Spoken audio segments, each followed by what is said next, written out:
about this about Alabama and that. We do have challenges. I just returned from the Southern Legislative Conference. I'm thankful to be on the executive committee. The pro tem put me on the executive committee and something, and that's 11 southern states, and we meet once a year to discuss issues that are common to all 11 states. And I sat through that process because you got legislators, you got senators and House members from all 11 states around the table talking about their common interests and their common ideas and their problems. And our problems are not any more unique from anybody else's. The uniqueness of is Alabama has about 4.7 million people. And I talked to my friends from Georgia, and we get over here on the interstate and we go to Atlanta, and you know Atlanta has almost as many people as Alabama does? Think about that. There's almost 4 million people in Atlanta, and we got 4.7 all over the state. We talk about how big and how bad traffic is in Birmingham and Montgomery-Dale. Go to Atlanta when it's getting off time. I know why I don't live in Georgia and Atlanta. I know why I live in Clay County, because I live that quality of life, and I have that opportunity to enjoy that quality of life, and we want to do everything we can to preserve it.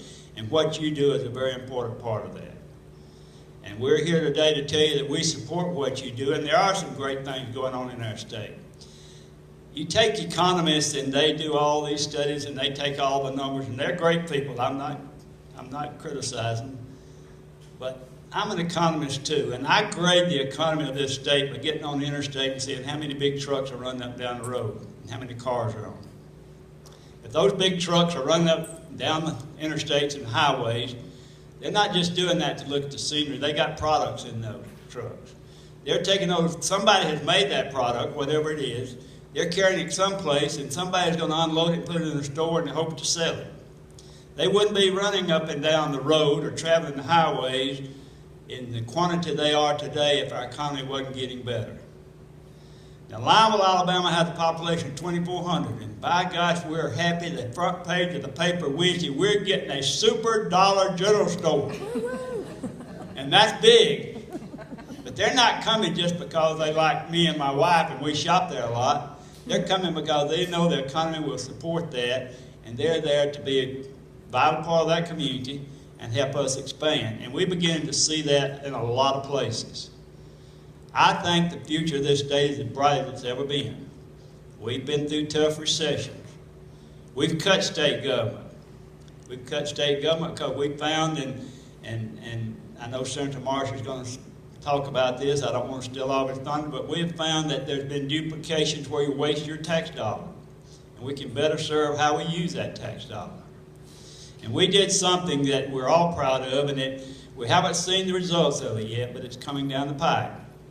Eventually, we'll begin to collect sales tax on those items sold over the internet. It's only fair to our local merchants that we do that. It's not fair for me to get on the internet and buy something from LL Bean and not have to pay taxes on it. I know I'm supposed to, when I file my income tax in April, I'm supposed to say, oh, by the way, I bought 5 shirts from LL Bean and I owe you X dollars.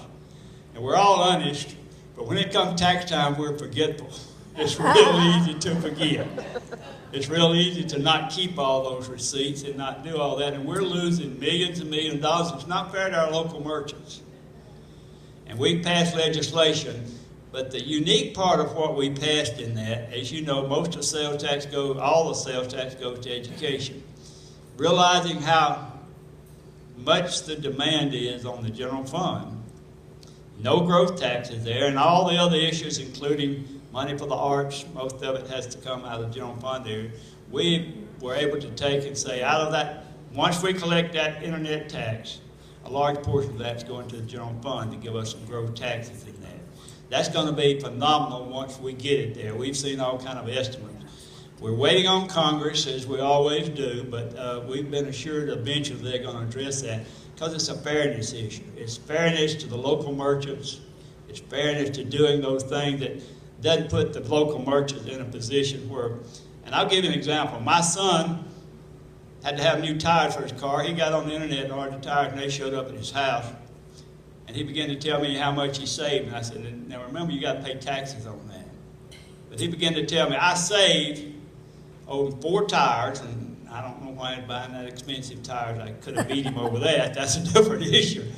But he began to tell me, I saved almost $180 on buying 4 tires over the internet, not having to pay all those road taxes. He's going to use those tires. They're going to go on the road. They're going to wear out the road, yet we're not collecting tax on it. So that's just not fair.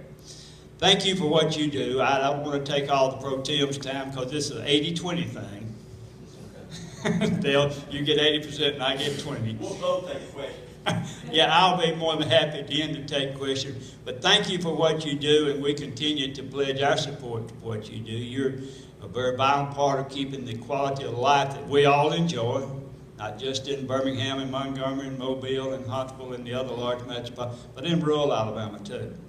You've done a lot of things to bring different issues and different things to the rural parts of the state, and I represent rural communities. My district goes from Center Alabama to Phoenix City.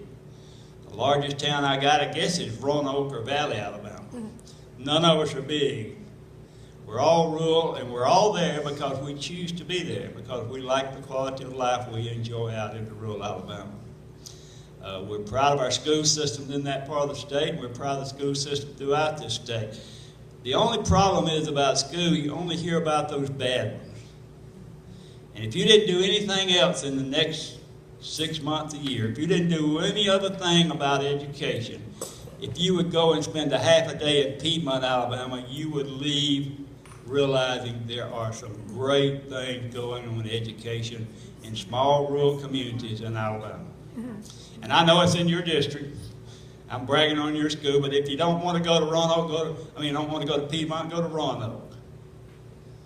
To the most progressive school system in small rural communities without a lot of funding, but they have no longer do they use textbooks. Piedmont has no copy machines and no printing paper. Everything is digital. They've been recognized nationwide as a school of blue ribbon quality. The kids there are so enthused, you cannot believe it. I talked to one little girl and she said, if I had to go somewhere else, I'd quit school. She was serious. They had a teacher there who'd been there 25 years and said, I'm going to retire. He said, stay one more year till we go digital. She said, I'm just tired of having the same lesson plan, teaching the same thing year and year and year, and I see a few changed faces, some of them are good and some of them, but she stayed on. He talked to her and stayed on, and now she's the best teacher he's got. She's enthused as if she was a freshman out of college. We can make a difference like that throughout this state. We're working to do that. We have a plan to do that. And we want to see every school and every child have that opportunity to have in Piedmont and Roanoke, Alabama. 80-20, and I've used 40%, so I'm going to sit down, Mr. Pro Tem, and let you continue. But thank you so much, and at the end, we'll be glad to take questions. Thank you.